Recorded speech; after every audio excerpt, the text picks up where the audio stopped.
आज का मेरा विषय है कि कोई ये ना कहे कि मुझे पता नहीं था। हम देख रहे हैं कि इस समय दुनिया भर में धर्म का प्रचार चरम सीमा पर है। ये इसलिए ज़रूरी है कि प्रत्येक व्यक्ति को उसके धर्म, उसके जीवन और उसकी आत्मा की बाबत उसे पूरी जानकारी होनी चाहिए। जबकि पृथ्वी नष्ट होने के कगार पर है और अंतिम समय में हर प्राणी का उसके अच्छे और बुरे कार्यों का न्याय होना है। यहाँ बाइबल में भी साफ लिखा हुआ है। मैं पढ़ रही हूँ प्रकाशित वाक्य 20:12 से। फिर मैंने छोटे और बड़े मरे हुओं को सिंहासन के सामने खड़े हुए देखा और पुस्तकें खोली गईं।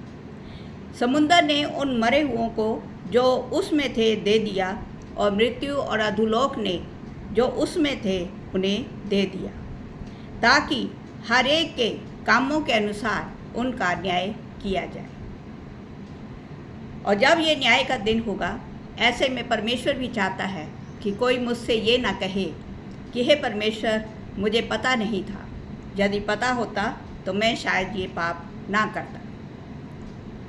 दूसरा, ये धर्म का प्रचार उन लोगों के लिए भी है जो इन अंतिम दिनों में अपने जीवन का सुधार करके और एक नेक जीवन जीना चाहते हैं, परंतु दुनियावी दुखों, तकलीफ़ों और दूसरे लोगों के गलत व्यवहार से भटक ना जाएं।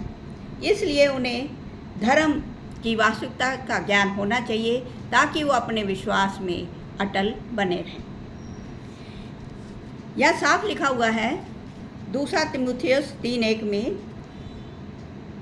कि अंतिम दिनों में यह स्मरण रख कि अंतिम दिनों में कठिन समय आएगा, क्योंकि हर मनुष्य स्वार्थी, लोभी, डींग मार, अभिमानी, निंदक, माता पिता की आज्ञा ना मानने वाला, कृतघ्न, दया रहित, क्षमा रहित, दोष लगाने वाला और कठोर और भले का बैरी होगा।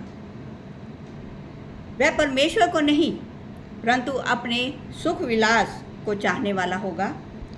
वे भक्ति का भेष तो धरेगा, लेकिन परमेश्वर की शक्ति को ना मानेगा।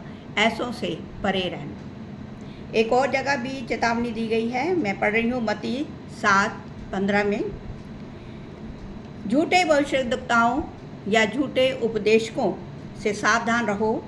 वे भेड़ों के वेश में तुम्हारे पास आते हैं, परंतु अंदर से वो चीड़ फाड़ करने वाले भेड़िए हैं। हम देख रहे हैं कि परमेश्वर भी ये चाहता है कि इस आखिरी समय में उसके नेक और अच्छे लोग गुमराह ना हो जाएं। हम देख रहे हैं कि मनुष्य धार्मिक तो है, परंतु आत्मिक नहीं है।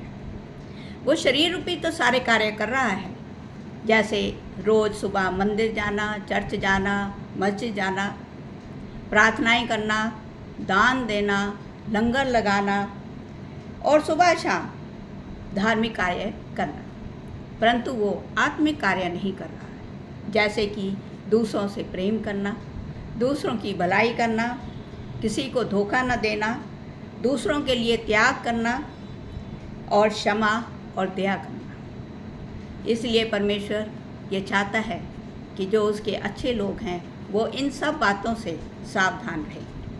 धन्यवाद।